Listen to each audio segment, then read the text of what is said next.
What is up, everybody? This is very, very exciting. This is the return of my Adobe Photoshop tips and tricks tutorial series.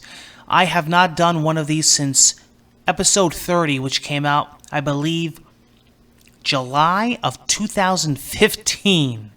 So this is the long requested, subscriber viewer requested through the years on Twitter and YouTube.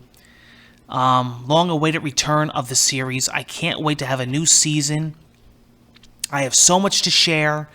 I have been on the road. I have been doing Photoshop workshops and tutorials and shows and presentations, and I can't wait to bring that all to you guys on YouTube, to share it with you guys, what I've been sharing with everybody else.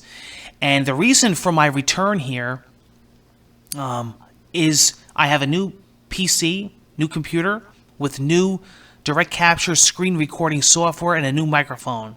So I have the original setup that I used to have back in the day. And I said, you know what? I have all this recording stuff. I might as well get back into my tutorial series.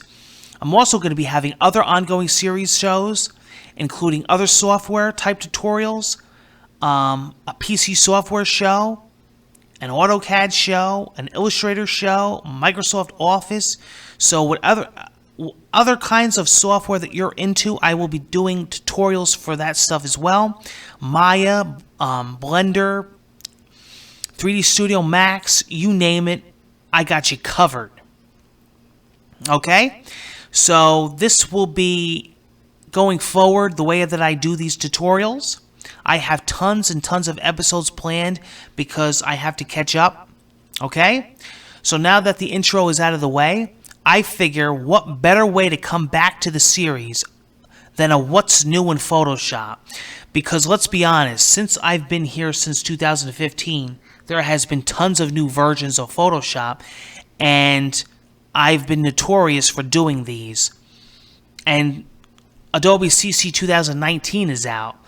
So I figure what better way to start it with a what's new and favorite features in Photoshop. Okay? Now, these tips and features are more really quality of life changes. You know, these may sound silly coming from other programs that you're used to, but these are actually really important in Photoshop because we never had them for whatever reason. Let's not get into it. I don't know why Adobe does what they do, but Adobe has them now. And some of these sound really simple, but the fact that we didn't have these for so many years on Adobe products is baffling to me. So I'm happy that we have them. Great example, okay? Perfect example.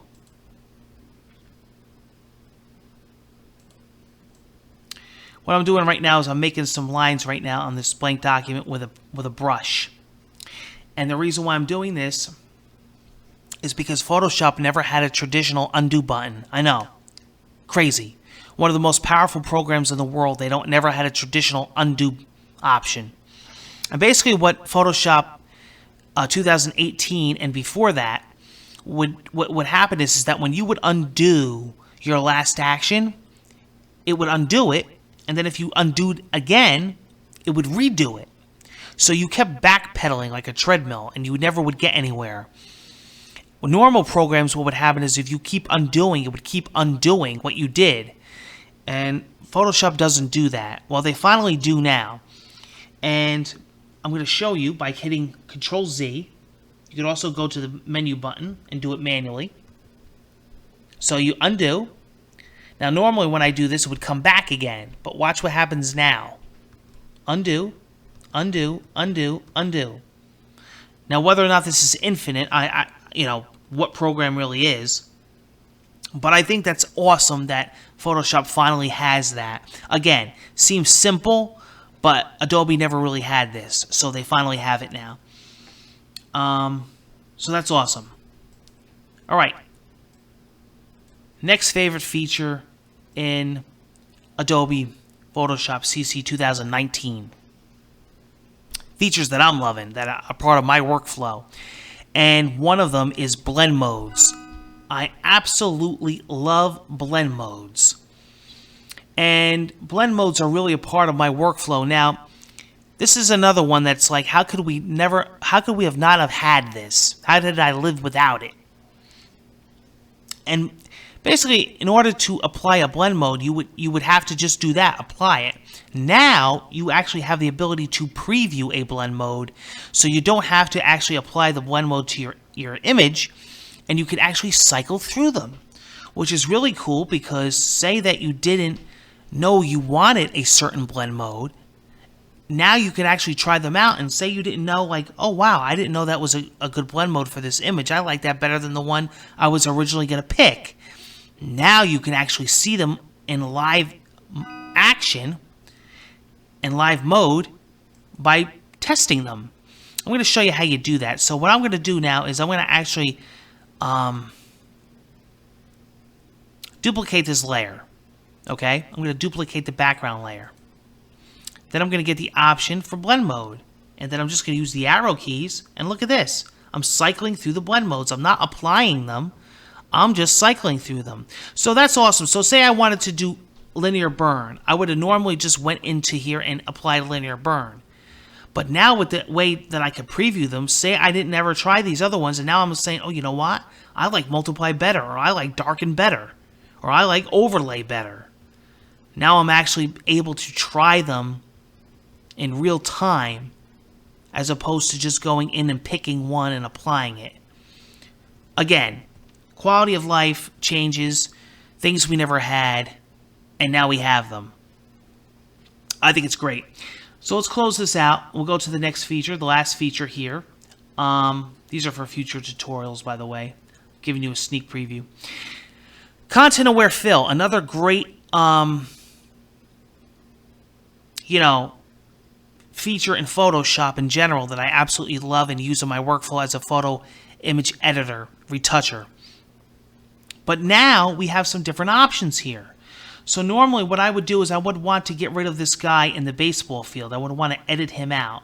So we have a couple different ways of doing this. And normally what I would do is I would pick the selection here, and I would select him. Actually, I don't want to do that.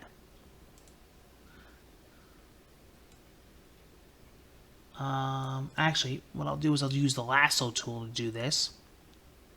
There's always multiple ways of doing things, but for this tutorial, I'm going to use the lasso tool, and I got a selection around him, a rough selection, okay?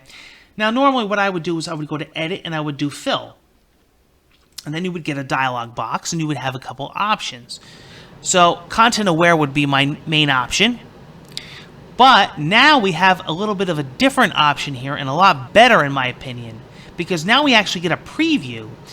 Now we have Content Aware Fill right down there. So when I hit that, as you notice, it slices the picture into two halves with a preview button on the left, and it actually does the actual apply in real time and shows me what it looks like in a preview button. Automatically removes him and shows me what the result looks like, and I can alter it without applying it to the image. I also get some options here on the right, and also what's cool is that it's showing me in the green what's masked and where it's actually taking the selection from, and I could paint and isolate it where I don't want it to take it from. Now, this is at random, but I'm actually pretty happy with how this came. Now, I could refine this. I could go back in with a spot removal brush. I could go back in with a clone stamp tool, and I could refine it, and I could fix the lines in the field, and I could fix it. But as a starting point, I think this is great, and it's nice to see a little preview here. And as you can see, like I was saying before, if I don't want anything to be masked from the sky, I could isolate the sky so it doesn't clone from there, and I just want maybe the field. But let's just say that's good for now. Now, like I said, you got some options here. You got opacity, you have color adaptation, you got rotation adaptation, you got scale. We're just going to say OK. And there you go. And again, what I would do is I would deselect. I would come back in here. You know, if this was a real project, and I would just refine this. I would go in there with a brush and I would fix this up. But again, I like that. I think that's fantastic. That's going to really help me with my workflow, and I like the results. Pretty damn good results. So far, every time I've tried it, I've gotten decent results.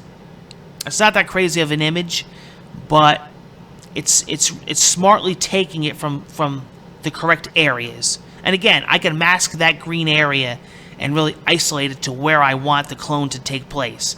So, more options, a little bit more flexibility, a little bit more control, and pretty much, that's what I see in Photoshop CC 2019.